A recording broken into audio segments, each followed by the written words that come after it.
Salut à tous et aujourd'hui on se retrouve dans la 5e vidéo des tutos random et aujourd'hui on va effectuer des engrenages sur Blender. Alors donc voici ce qu'on va réaliser sur Blender, donc différents types d'engrenages comme ceci. Donc dans cette vidéo on verra toute la partie modélisation, donc création des engrenages et ensuite je vous montrerai comment les texturer. Ok, donc nous voilà sur Blender et donc on va commencer par déjà supprimer les objets. Raccourci en bas à droite. Ok, donc comme ceci, donc supr. Et ensuite on va... Alors déjà avant d'attaquer il faut savoir qu'il y a deux méthodes, en tout cas il y en a beaucoup plus mais pour moi je vais vous montrer deux méthodes pour créer des engrenages. Donc là la première je vais la faire assez vite parce que pour moi c'est pas la plus optimale, c'est pas la plus intéressante, contrairement à la deuxième. Donc c'est parti pour la première, donc on va faire Shift A, ensuite on va ajouter un cylindre, Edit Mode, SZ pour l'aplatir, ensuite on va prendre les faces de côté, on va cliquer sur I, donc comme ceci. Ensuite, on va avoir l'onglet ici, on clique sur individuel. Ensuite, on se met en vue de dessus, ES, donc pour faire apparaître les dents. Ensuite, je vais dans l'onglet ici, individual origins, histoire de modifier les faces indépendamment. Donc, ensuite, je clique sur S, pardon, SZ, et comme ceci. Donc voilà, vous avez un engrenage qui est fait assez rapidement sur Blender. Si jamais vous voulez faire un engrenage de ce type là, hein, assez stylisé, ça peut faire quelque chose de sympa. Mais moi je vais vous montrer une méthode un petit peu plus intéressante. Alors donc je vais supprimer ici. Alors cette méthode elle va être constituée d'un add-on. Alors un add-on vous voulez trouver ici dans Edit, Preferences. Et là vous avez tous les add-ons. Donc l'add-on en question que je vous dis, il s'appelle Extra Object. Moi comme je l'ai déjà, vous avez juste à cliquer ici sur le petit onglet ici. Hop, vous avez juste à faire ça. Ensuite, Shift A, Mesh, et vous avez Gears ici, et Gear. Donc là, voilà, vous avez un add-on d'engrenage. Donc là, vous pouvez régler les dents ici. Donc je fais un petit tour en même temps. Le radius, donc ça va être la taille de notre engrenage. Moi, je vais rester à 1. La largeur, donc là, vous voyez bien ici. Là, c'est plutôt la hauteur de l'engrenage, mais bon, vous m'avez compris. La base, donc là, ça va être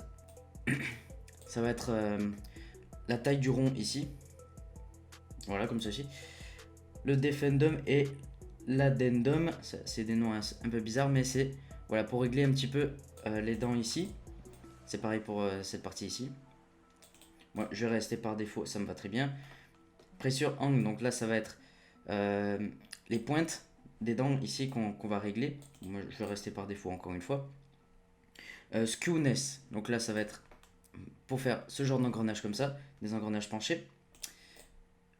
Conical angle, donc là ça va être pour faire des engrenages de ce style. Donc pour faire par exemple des engrenages voilà, en angle droit si je peux dire, enfin vous allez voir. De toute façon je vais en faire dans la vidéo, donc restez bien jusqu'à la fin. Et le crown. Donc encore une fois pour faire des engrenages différents. Et ça après c'est pas très important. Alors donc moi je vais faire les différents types d'engrenages et après on va monter tout ça. Alors donc j'en ai déjà un, je vais le mettre sur le côté ici et je vais en faire d'autres. Donc mesh gears, hop, je vais tout remettre ici. Donc là je vais faire un engrenage plus petit, là je vais mettre à 12. Donc comme ceci, là je vais faire un engrenage voilà 2 fois plus petit, donc je vais mettre 2 fois moins dedans. Hop. Comme ceci, ensuite je vais en faire un autre. Bon, celui-là je vais le laisser à 24, radius 1, conical angle, donc à peu près 45. Je vais voir. Bon là je les mets un peu de côté histoire de faire un petit peu le tout. Donc comme ceci, et je vais en faire un comme ceci à voilà 12 et 0,5. Un petit peu moins. Voilà comme ceci. Donc voilà, j'ai à peu près tous les engrenages. Je vais juste dupliquer cela. Vous allez faire, enfin vous allez voir ce que je vais faire. Donc, comme ceci. Celui-là je le mets au centre comme ceci. Je vais le lever et je vais les fusionner. Donc pour faire ce type d'engrenage. Et celui-là je vais Shift D 90. Donc les engrenages de ce style c'est pour faire ce genre de truc, donc des engrenages à 90 degrés, enfin je sais pas trop comment on appelle ça. Ok, donc maintenant une fois qu'on a fait nos engrenages, ben on va les texturer. Alors donc pour les textures je vais sélectionner mon objet. Donc je vais aller dans l'onglet ici, matériel, new. Je vais faire une nouvelle fenêtre et aller dans le shader editor. Donc c'est là où tout va se passer au niveau des textures. Alors je vais vous donner une technique pour avoir toutes les textures en quelques secondes. Vous avez juste à cliquer sur le Press LED, CTRL SHIFT T. Vous allez chercher votre endroit où sont les textures. Donc moi ils sont ici, métal, métal, je vais prendre celui-là. Et vous allez sélectionner vos textures, color, metalness, normal et roughness. Je vais pas utiliser le displacement parce que j'ai pas besoin que ça soit plus réaliste, surtout dans le métal. Les 4 textures feront très bien l'affaire pour avoir des textures réalistes. Le displacement, pardon, c'est juste histoire de, voilà, de chipoter quoi. C'est vraiment pour être perfectionniste, en tout cas à mon avis, surtout sur du métal. Donc je vais juste prendre ces 4. Et surtout c'est pour pas que ça rame non plus. Hop, je vais juste régler un petit peu ici. C'est possible que ça soit pas très bien. Ok. Hop, je vais juste sauver.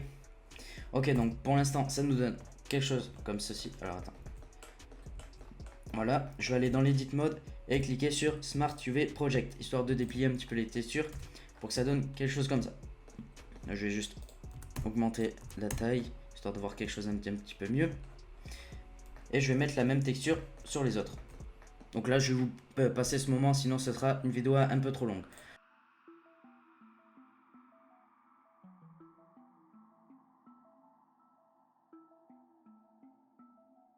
Ok, donc nous voilà pour les textures des engrenages. Ok, du coup c'est tout pour cette vidéo d'étude random. Alors peut-être qu'elle est assez courte, je sais pas, mais si jamais elle est assez courte, j'en suis désolé. Mais voilà, c'est juste pour vous montrer ceci. Je ferai un autre tuto random où je vous montrerai comment les animer. Là, ça sera un petit peu plus intéressant. Mais là, c'était juste pour vous montrer comment faire des engrenages simplement sur Blender avec des petites textures en option. Du coup, voilà, j'espère que cette vidéo vous aura quand même plu, même si elle est assez courte. Si c'est le cas, n'hésitez pas à la liker, ça me ferait extrêmement plaisir. N'hésitez pas aussi à vous abonner si jamais vous êtes nouveau sur ma chaîne. Voilà, si tu ne me connais pas encore, sur ma chaîne, je vais réaliser des tutos random, donc comme celui-ci. Et je vais aussi réaliser des formations Blender pour apprendre à maîtriser le logiciel. On se retrouve dans une prochaine vidéo. D'ici là, je vous souhaite une très bonne journée. J'ai envie d'arrondir la face d'un rectangle. Donc, si je fais ceci, et que je reviens en edit mode, et que là je déplie, il se passe quelque chose comme ça. Et ensuite, vous revenez là-dessus, je vous fais CTRL B, et là, tout va bien. Alors, donc si je vais plus en détail de ce qui s'est passé, je vais vous montrer.